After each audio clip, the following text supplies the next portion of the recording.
श्रीकृष्णः शरणं मम। श्रीगोपीजनवल्लभाय नमः। श्रीमदाचार्यचरणकमलेभ्यो नमः। आज का जो सत्र है यह प्रश्नोत्तर एवं शंका समाधान के संबंध में है। अधिक प्रश्न तो आए नहीं हैं, किंतु कुछ प्रश्न थे तो उनका निवारण यथासंभव किया जाएगा। अधिकतर प्रश्न थे यह ग्रहण संबंधित थे, गत सप्ताह आए थे, तो उनका निवारण जो ग्रहण के संबंध में वीडियो हमने बनाया था, व्याख्यान अपलोड किए थे, तो उसमें कर दिया गया था। इसके अनंतर एक प्रश्न ऐसा आया था कि जो प्राचीन शास्त्रीय ग्रंथ हैं यह संस्कृत भाषा में है, अतः इनका अध्ययन किस प्रकार से किया जाए, क्योंकि अधिकतर के अनुवाद उपलब्ध नहीं हैं। यह प्रश्न विशेष रूप से श्री पुरुषोत्तम जी के ग्रंथ साहित्य को लेकर था, किंतु मैंने इसको थोड़ा विस्तृत स्वरूप दे दिया, क्योंकि यह अन्य स्थान पर भी यह लक्षण घटित होता है। अतः इस कारण से केवल पुरुषोत्तम जी के ही नहीं, अन्य जो भी भाष्य हैं, अनेक भाष्य इस प्रकार से हैं जो उपलब्ध नहीं होते। भाष्य की व्याख्याएं हैं तो वह भी उपलब्ध नहीं होती हैं। तो इस विषय में यदि एक सरल एवं सीधा उत्तर तो यह है कि यह कठिन तो है और इसके लिए और कोई मार्ग नहीं है। इसके लिए भाषा ही सीखनी पड़ती है, और केवल भाषा सीखने से या सामान्य संस्कृत जो पढ़ाई जाती है विश्वविद्यालयों में, जो सामान्य कक्षा की संस्कृत रहती है अनेक स्थानों पर, और जो परीक्षोपयोगी दृष्टिकोण से पढ़ाई जाती है, उनके द्वारा इन ग्रंथों का अध्ययन यदि थोड़ी बहुत संस्कृत आ भी जाती है तो भी संभव नहीं हो पाता। इसका प्रधान कारण यह है कि जो ग्रंथ राशि श्री पुरुषोत्तम जी की है, अधिकतर यह शास्त्रीय विमर्श से संबंधित है, अतः वाद शैली में है। आप श्री के ग्रंथ हैं यह उपदेश न्याय में नहीं है कि जो सामान्य उपदेश जैसे षोडश ग्रंथ हैं, तो यह अधिकतर उपदेश न्याय से है कि जीव को क्या करना चाहिए, वैष्णवों को क्या करना चाहिए, किस प्रकार से कर्तव्य आदि वैष्णवों के होने चाहिए। तो इस प्रकार की आज्ञाएं रहती हैं। कुछ स्वरूप वर्णन परक ग्रंथ रहते हैं श्री हरिराय प्रभु चरणों के, तो यह ऐसे ग्रंथ रहते हैं कि जो प्रायः उपदेश न्याय से होते हैं और थोड़े सरल होते हैं। तो यदि भाषा आ भी जाती है तो इन ग्रंथों का अध्ययन संभव हो पाता है। किंतु श्री पुरुषोत्तम चरणों के अमुक ग्रंथ ऐसे हैं, इस प्रकार से हैं कि इनका यदि अनुवाद किया भी जाए तो बहुत उपयोगी नहीं होते। ऐसा एक प्रयास पूर्व काल में कदाचित 20 वर्ष पहले हमारे यहाँ से ही हो गया था, और उस समय में यहाँ के जो यूनिवर्सिटी के हेड ऑफ द डिपार्टमेंट थे, उन्होंने भाष्य प्रकाश के त्रिसूत्री पर्यंत जो भाग था उसका संस्कृत का अनुवाद, जो संस्कृत था उसका गुजराती अनुवाद किया था, और वह पुस्तक हमारे यहाँ से ही उनका प्रकाशन हुआ था। हमारे ताजी महाराज ने वह प्रकाशन कराया था। किंतु मुझे तो उसकी उपयोगिता पर उस समय भी संदेह था, अतः मैंने जो विद्वान थे, जो वहाँ एचओडी थे, उनको मैंने पूछा। मैंने कहा यह आप जो कार्य कर रहे हैं, यह कार्य को इतना उपयोगी तो प्रतीत नहीं होता। इसका कारण यह है कि भाष्य प्रकाश उस स्तर का ग्रंथ है कि यदि किसी को इसका अध्ययन करना होगा तो वो तो पहले संस्कृत सीख ही लेगा, क्योंकि इसके अनुवाद के द्वारा इसको समझना कठिन कार्य है, और इसमें सारे संदर्भ आते हैं। केवल भाषा के ज्ञान से कोई शास्त्र आ नहीं जाते। सामान्य बात यह है, थोड़े बहुत अवबोध हो सकता है, किंतु जिस स्तर के ग्रंथ हैं, श्री पुरुषोत्तम जी के ग्रंथ हैं, यह ऐसे माने जा सकते हैं कि मास्टर्स लेवल के या पीएचडी लेवल पर जो ग्रंथ पढ़ाए जाते हैं, तो ये इन कक्षाओं के ग्रंथ होते हैं। यदि प्रारंभिक कोई भी विद्यार्थी इनको पढ़ने जाएगा तो इसको समझ में ही नहीं आएंगे। इसका प्रधान कारण यह है कि इसमें अनेक संदर्भ होते हैं। इनके लिए पृष्ठभूमिका भी चाहिए, पूर्व भूमिका चाहिए होती है अनेक शास्त्रों की। तो ऐसे ग्रंथों का अनुवाद करके कोई लाभ होता भी नहीं है, क्योंकि अधिकतर जैसे मैंने कहा कि वादन न्याय से हैं, तो वादन न्याय होने के कारण कोई पूर्व पक्षी है उसका उत्तर दिया जाएगा, किसी ग्रंथ के आधार पर दिया जाएगा। यदि आस्तिक संप्रदाय है तो वैदिक साहित्य से दिया जाएगा। यदि नास्तिक संप्रदाय से है तो उनको तर्क आदि से समझाना पड़ता है। तो इस प्रकार के चर्चाएं रहती हैं शास्त्रों में। तो इसका और कोई उपाय नहीं है, परंपराया इसका अध्ययन करना पड़ता है यदि इस स्तर के ग्रंथों का अध्ययन करना है। तो सामान्य जो भक्ति एवं भाव अभिवर्धक ग्रंथ हैं इनका अध्ययन करना है तो जो सामान्य संस्कृत के ज्ञान से हो सकता है, तथापि वह भी सीखने में कम से कम 4 या 5 वर्ष तो निष्ठा से पढ़ना ही पड़ता है। और यदि अच्छे स्तर के अभ्यास के लिए कम से कम 8 से 10 वर्ष लगते हैं। और यह इसके अनंतर सामर्थ्य एवं जितना समय हम दे सकते हैं इसके ऊपर निर्भर करता है। तो अधिकतर हमारे संप्रदाय में इसके प्रति उदासीनता पाई जाती है, क्योंकि यह सारे जो ग्रंथ हैं इसमें अधिकतर जो भाव अभिवर्धक ग्रंथ हैं इनसे ही जीवों के भाव पुष्ट हो जाते हैं। तो ये जो शास्त्रीय विमर्श होते हैं ऐसे ग्रंथ कोई कोई ही पढ़ते हैं। तो इस कारण से इनका प्रचार कम है। और जो पारंपरिक अध्ययन परिपाटी चलती थी प्राचीन समय में, तो वह परिपाटी अभी सर्वथा लुप्त है। यह जो गम्यमान परिपाटी चल रही है, जो यूनिवर्सिटी के सिलेबस एक्सेट्रा होते हैं, तो इनके जो अध्ययन चलते हैं यह थोड़े भिन्न प्रकार से चलते हैं। और इसमें भी पढ़ना होता है तो 8-10 वर्ष तो लगते ही हैं। यदि संस्कृत भी जो मुख्य विषय के रूप में लेगा भी, तो भी इसमें किस विषय के साथ ले रहा है इस पर बहुत निर्भर करता है। यदि कोई साहित्य लेगा तो उसके लिए पुनः यह ग्रंथ पढ़ने कठिन हो जाएंगे पुरुषोत्तम जी के। तो यह सब वस्तुएं ऐसी हैं कि जैसे अनेक वर्ष लगते हैं, अनेक परीक्षाएं देनी पड़ती हैं कोई वस्तु में पारंगतत्व प्राप्त करने के लिए, अथवा सामान्य ज्ञान भी, अच्छा ज्ञान भी प्राप्त करने के लिए 5 या 7 वर्ष का समय तो लगता ही है। और नियमित पढ़ना पड़ता है। और कोई इसका मार्ग नहीं है कि इसका अनुवाद करके भी कोई विशेष लाभ हो, ऐसा हमें प्रतीत नहीं होता। क्योंकि जैसे मैंने कहा कि यह आयोजन हम पहले कर चुके हैं और इससे आज तक कदाचित एक भी व्यक्ति लाभान्वित नहीं हुआ है।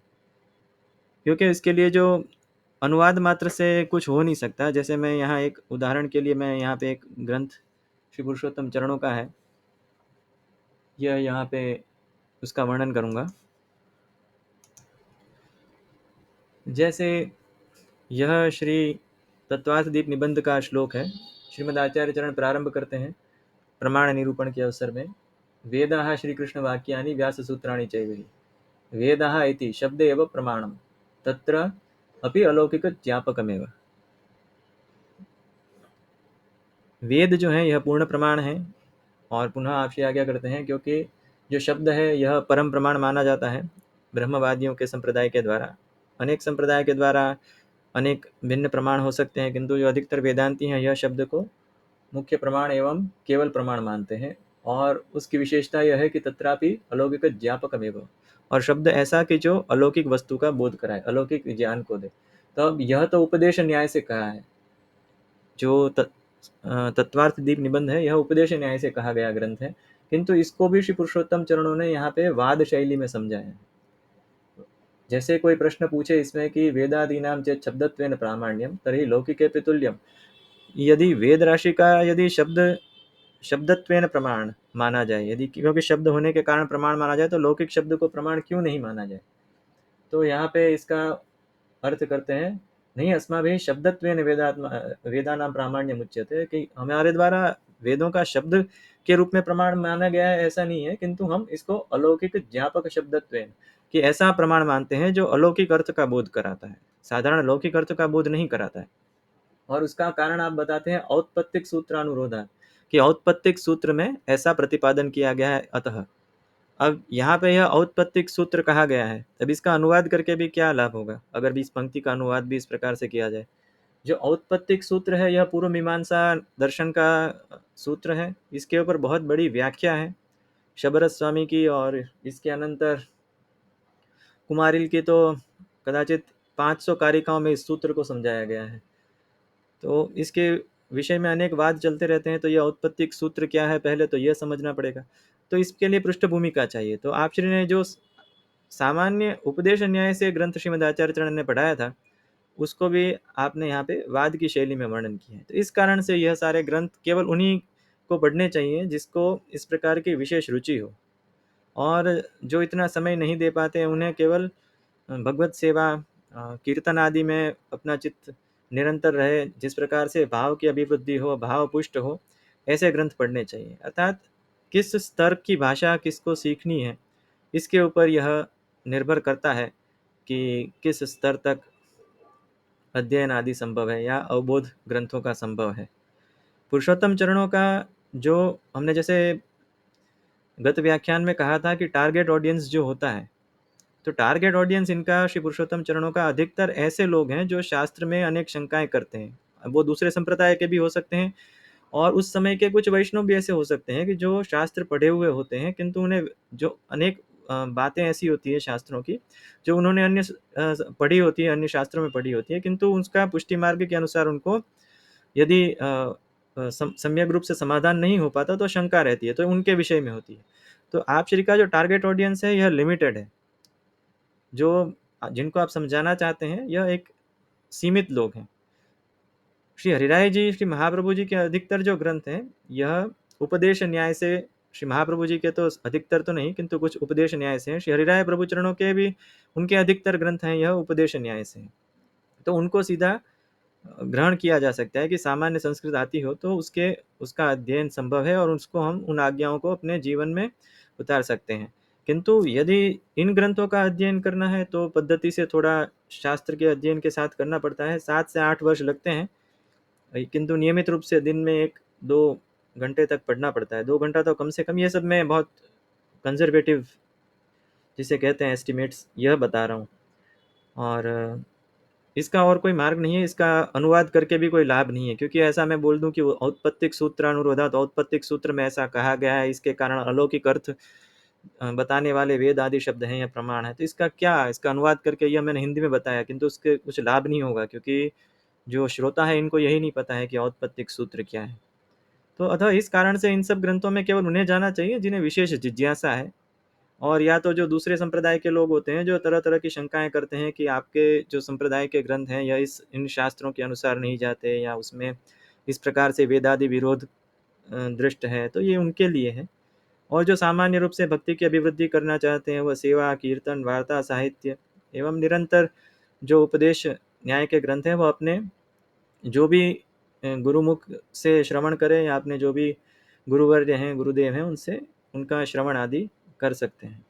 तो इसी से भाव पुष्ट होता है, अभिवृद्ध होता है, क्योंकि यह सामान्य सभी व्यक्तियों के लिए यह नहीं है। यह उस समय तक ठीक था जब हमारे यहाँ पे आश्रम की परिपाटी थी, तो प्रायः सभी लोग आश्रमों में जाते थे, तो जो शास्त्र, सामान्य शास्त्रों का अवबोध सभी जगह था, सभी को होता था, यानी चाहे कोई भी हो, वैश्य क्षत्रिय, वैश्य वैश्य हो, क्षत्रिय हो, ब्राह्मण हो, शूद्र हो, जो भी हो, क्योंकि उस समय में परिपाटी ही इस प्रकार की थी कि सभी को गुरुकुल में, जैसे आज स्कूल थे तो पहले गुरुकुल थे, तो उसमें ये उनके लिए है कि उन्हें कुछ तो पता है कि किसकी चर्चा हो रही है। अब यहाँ किसी को कुछ पता ही नहीं है और इन ग्रंथों का यदि अनुवाद कर भी दिया जाए तो क्या विशेष, कोई विशेष लाभ नहीं होगा। किंतु हम किसी को हतोत्साहित नहीं कर रहे हैं, जो व्यावहारिक पक्ष है वही बता रहे हैं। और यदि किसी को करना है अध्ययन इस प्रकार से तो कोई ऐसी बात नहीं है, 8 से 10 वर्ष की तैयारी रखनी चाहिए, निष्ठा रखनी चाहिए आचार्य वाणी में, तो यह हो जाता है। एक स्पेसिफिक करिकुलम को फॉलो करते हैं तो यह वस्तु हो जाती है। इसमें ऐसा ऐसा कुछ नहीं है कि यह संभव नहीं है। श्री महाप्रभु जी की कृपा रही, श्री पुरुषोत्तम चरणों की कृपा रही तो हो जाता है, वरना कुछ पंक्तियां तो ऐसी होती हैं कि आज तक नहीं लगती हैं। तो यह तो जितने दर्शन कराएंगे इतने दर्शन होंगे। तो निरंतर श्रवण करने चाहिए, जिज्ञासा होनी अच्छी बात है, किंतु यह सब जैसे मैंने कहा कि यह ग्रंथ ऐसे हैं कि गुरुमुख से श्रवण करने पड़ते हैं और एक परिपाटी पूर्व भूमिका इसके लिए आवश्यक होती है। तो इसका थोड़ा विशेष और विस्तृत उत्तर हो गया। और जो व्यक्ति अध्ययन आदि करना चाहते हैं, जो वैष्णव पारंपरिक अध्ययन करना चाहते हैं, तो उनके लिए भी वय के अनुसार होता है कि आप किस आयु से प्रारंभ करते हैं। 8 वर्ष का बालक प्रारंभ करेगा तो वो अधिक कर सकता है, उसके लिए एक अलग परिपाटी रहती है, एक अलग कोर्स रहता है। जो 18 वर्ष का होगा उसके लिए एक भिन्न वस्तु रहेगी। 28 वर्ष से कोई कर रहा है, कोई 38 वर्ष से कर रहा है, तो इस प्रकार से धीरे धीरे वस्तुएं और उसके अनुसार सीमित होते जाते हैं। जैसे जैसे इसमें विलंब होता है तो इतना इतना थोड़ा इसका संकोच होता जाता है, पर उसमें और तो कोई मार्ग नहीं है इसका।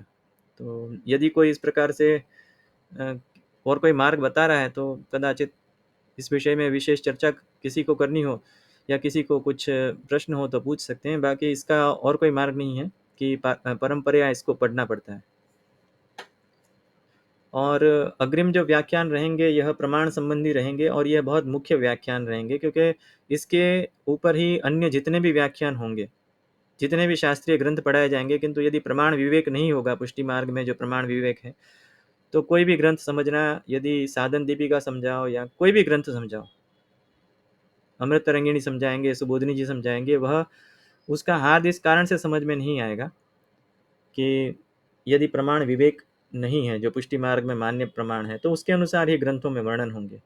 और सारे ग्रंथ में सबसे पहले यह जो वस्तु है, यह निर्धार करना बहुत महत्वपूर्ण है कि इसका टारगेट ऑडियंस क्या है। श्री महाप्रभु जी अनेक स्थान पर सार्वजनिक वैष्णवों को कहते हैं, अनेक स्थान पर सभी के लिए कहते हैं, अनेक स्थान पर केवल वेदांतियों को कहते हैं, आस्तिक संप्रदायों को कहते हैं। कोई ग्रंथ के अंश इस प्रकार के होते हैं और कुछ ग्रंथ के अंश ऐसे होंगे कि जो नास्तिकों के लिए होंगे, क्योंकि आस्तिकों जो नास्तिक हैं वो तो वैसे ही वेद को मानेंगे नहीं। वेद के कितने भी प्रमाण दो, एक श्रुति दो या 100 श्रुति दो, वो तो मानने वाला नहीं है। तो जो नास्तिक संप्रदाय के लोग होते हैं उनसे वाद, अनुमान, तर्क आदि वस्तुओं से होते हैं। तो यह एक भिन्न विषय है, किसी अन्य व्याख्यान में इसका वर्णन करेंगे।